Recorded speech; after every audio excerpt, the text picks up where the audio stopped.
নানি দারুণ স্বাদ হয়েছে। আসসালামু আলাইকুম। আজকে আমার খুব কই মাছ খেতে মন চাচ্ছে, তাই আজ নানি আমার কই মাছ রান্না করে দিবে। চলো দেখাই কেমন করে আমার নানি কই মাছ রান্না করে। আমার নাতনি স্কুল থেকে নাসি করছে, নানি আমি দেশি কই মাছ রান্না খাবো। সব মশলা আমার আগেই করা আছে, আমি পেঁয়াজ কাটে সারি ওই রান্না শুরু করব।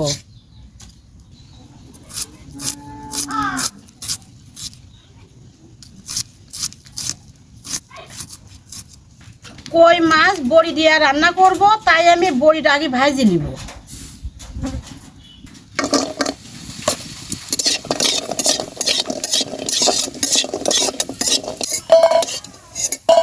আর একটু তেল দিব, কুচি কাঁচা মরিচ দিয়ে দিলাম,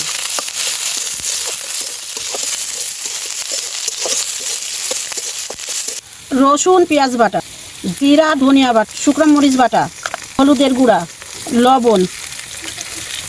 মশলা কষানি হয়ে গিয়েছে, আমি বড়ি দিয়া দিলাম।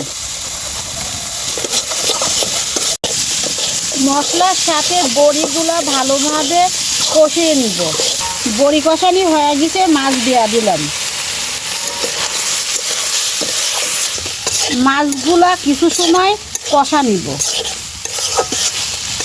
কষানি হয়ে গেছে, পানি দিয়া দিলাম।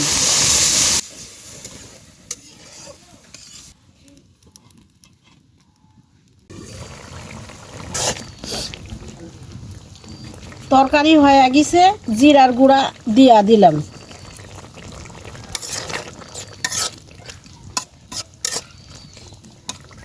এবার নামা লিব।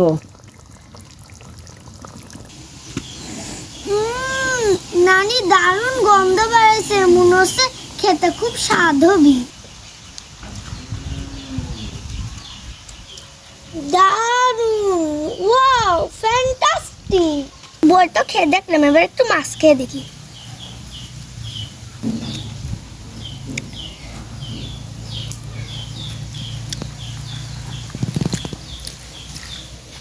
নানি মাছটাও খুবই দারুণ হয়েছে। ওয়াও, ভেঙে গেল।